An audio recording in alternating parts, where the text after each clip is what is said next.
அனைவருக்கும் வணக்கம். இன்னைக்கு நம்ம காணொளியில பார்க்கக்கூடிய பகுதி விடை வகைகள்.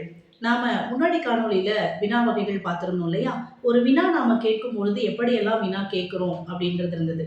அதே போல நம்ம ஒரு வினாவுக்கு எப்படியெல்லாம் விடை அளிக்கிறோம் அப்படின்றத 8 வகையான அடிப்படையில பிரிச்சு சொல்லியிருக்கிறாங்க.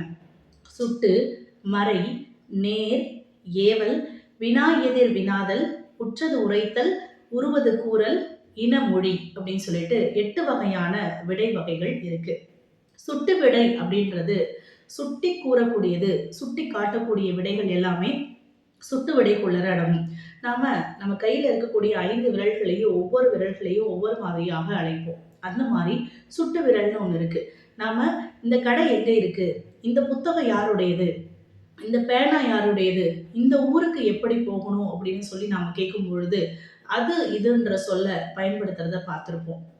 அப்படி நாம சுட்டி உரைக்கக்கூடிய, சுட்டி சொல்லக்கூடிய விடைகள் எல்லாமே சுட்டு விடைக்குள்ளர அடங்கும்.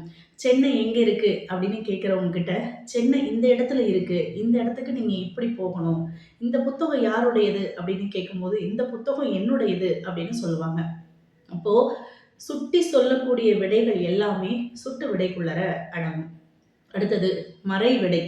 நாம ஒரு கேள்விக்கு கேட்கும்போது அந்த கேள்விக்கு நேரடியா பதில் சொல்லாம மறுத்து சொன்னாங்க அப்படின்னா அது அந்த மறை விடைக்குள்ளர அடங்கும். கடைக்கு போவியா அப்படின்னு கேட்டா, இல்ல நான் போக மாட்டேன் அப்படின்னு சொல்லும்போது, ஒரு அம்மா ஒரு குழந்தைய பார்த்து கேட்குறாங்க, நீ நாளைக்கு ஸ்கூலுக்கு போறியான்னு கேட்பாங்க. அப்படி கேட்கும்போது, இல்ல நான் நாளைக்கு ஸ்கூலுக்கு போக மாட்டேன் அப்படின்னு மறுப்பாங்க இல்லையா குழந்தைங்க, அது நமக்கு மறை விடைக்குள்ளர அடங்கும். அதே போல நேர்விடை அப்படின்னா உடன்படுதல் அப்படின்னு சொல்லுவோம். உடன்படுதல் அப்படின்னா அவங்க சொல்லக்கூடிய கேள்விக்கு உடன்பட்டு செய்யறேன், படிக்கிறியா அப்படின்னா நான் படிப்பேன், கடைக்கு போவியா அப்படின்னு கேட்டா நான் கடைக்கு போவேன் அப்படின்னு சொல்லிட்டு சொல்லக்கூடியது.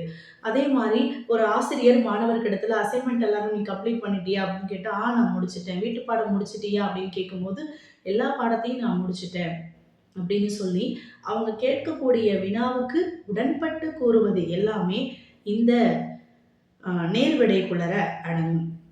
அடுத்தது ஏவல் விடை. நம்ம முன்னாடி ஏவல் வினான்னு பார்த்துருந்தோம் இல்லையா? அதே போல ஏவல் விடை ஒண்ணு இருக்கு. ஏவல் விடைங்கிறதும் கட்டளை. அதாவது நாம ஒரு கேள்விய, ஒரு வினாவை தொடுக்கிறவங்க கிட்ட, அவங்க கிட்டயே திரும்ப நீயே செய் அப்படின்னு சொல்லிட்டு சொல்லக்கூடியது. நீ படிக்கிறியா அப்படின்னு கேட்டா இல்ல நீயே படி, நீ கடைக்கு போறியா அப்படின்னு கேட்டா இல்ல நீயே போ அப்படின்னு சொல்லிட்டு அவங்களையே, கேட்கக்கூடியவர்களையே செய்ய சொல்லக்கூடியது இந்த ஏவல் விடைக்குள்ளர அடங்கும். அது போல வினா எதிர் வினாதல் விடை அப்படின்னு சொல்லுவாங்க. இதை செய்வாயா அப்படின்னா இல்ல நான் செய்யாம இருப்பேனா, நாளைக்கு நீ ஊருக்கு போறியா அப்படின்னு கேட்டா நான் ஊருக்கு போகாம இருப்பேனா, அசைன்மெண்ட் எல்லாம் கம்ப்ளீட் பண்ணிட்டியா, கம்ப்ளீட் பண்ணாம இருப்பேனா, நீ வடை சாப்பிட்டியா, இந்நேரத்துக்கு நான் சாப்பிடாம இருப்பேனா அப்படின்னு சொல்லி வினா எதிர் வினாதல் அப்படின்றது அந்த கேட்கக்கூடியவர்கள் கிட்டேயே திரும்பவும் ஒரு வினாவை தொடுக்கக்கூடிய விடையாக இருக்கக்கூடியது இந்த வினா எதிர் வினாதல் விடை அப்படின்றது. அடுத்தது உற்றது உரைத்தல், உருவது கூறல். இப்போ உற்றது உரைத்தல் அப்படின்னு சொல்லும் பொழுது இதை நம்ம பிரிச்சு பார்க்கலாம். உற்றது அப்படின்னா நடந்தது, நடந்ததை சொல்றது உற்றது உரைத்தல். உருவது கூறல் அப்படின்றது இனிமே நடக்க போறத சொல்றது, அதனால அது உருவது கூறல். நடந்தது, நடக்க போவது அப்படின்றத நீங்க பிரிச்சுக்கலாம். உற்றது உரைத்தல் அப்படின்னா நான் விளையாட போனேன், நேத்தி கால்பந்து விளையாடினேன், அதனால எனக்கு கால் வலிக்குது அப்படின்னு சொல்லுவாங்க. இது உற்றது உரைத்தல் அப்படின்ற விடைக்குள்ளர அடங்கும். அடுத்தது நீ நாளைக்கு ஐஸ்கிரீம் சாப்பிடுவியா, இல்ல நான் ஐஸ்கிரீம் சாப்பிட்டேன்னா எனக்கு சளி பிடிக்கும். நீ மழையில நனைவியா, இல்ல நான் மழையில நனைஞ்சேன்னா எனக்கு நாளைக்கு காய்ச்சல் வந்துடும் அப்படின்னு சொல்லி இனிமே நடக்க போறத பத்தி சொன்னாங்க அப்படின்னா அது உருவது கூறல் அப்படின்ற விடைக்குள்ளர அடங்கும். உற்றது கூறலுக்கும் உருவது கூறலுக்கும் இறந்த காலத்தையும் எதிர்காலத்தையும் ஒப்பிட்டு பேசக்கூடிய விடையாக அமையும்னு சொல்லுவாங்க. அடுத்தது இனமொழி விடை. நீ நல்ல டான்ஸ் ஆடுவியா அப்படின்னு கேட்டா இல்ல நான் நல்ல பாட்டு பாடுவேன் அப்படின்னு சொல்லுவாங்க. அதே போல நீ நல்ல கவிதை எழுதுவியா, இல்ல நான் நல்ல கட்டுரை எழுதுவேன் அப்படின்னு சொல்லுவாங்க. நீ நல்லா நடிப்பியான்னு கேட்டா இல்ல நான் வசனம் நல்லா எழுதுவேன் அப்படின்னு சொல்லுவாங்க.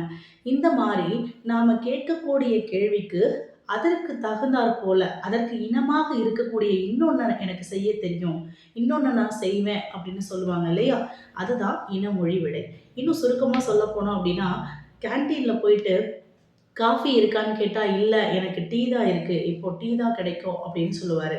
அதுபோல ஒரு கேள்விக்கு நிகரான நேர்விடை அளித்தால் அது நேர்விடை, மறுத்து சொன்னால் மறுத்து விடை. அதேபோல சுட்டி உரைத்தால் சுட்டு விடை. இது மாதிரி சுட்டு, மறை, நேர் இப்படின்னு சொல்லிட்டு 8 வகையான விடை வகைகள் இருக்கு. மீண்டும் அடுத்த ஒரு காணொளியில இன்னொரு பகுதிய நாம பார்க்கலாம். நன்றி.